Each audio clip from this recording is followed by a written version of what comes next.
Do not be so negative.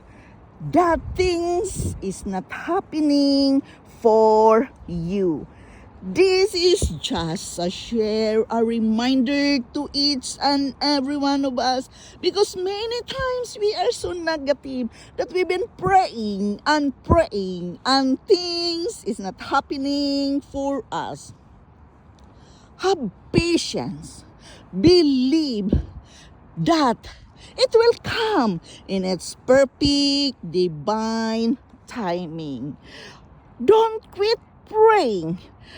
That prayers are not answered the way we want maybe, but God will answer it for your own good. He will answer it when He knows what is good for you. He will not give you the things which is not good for you.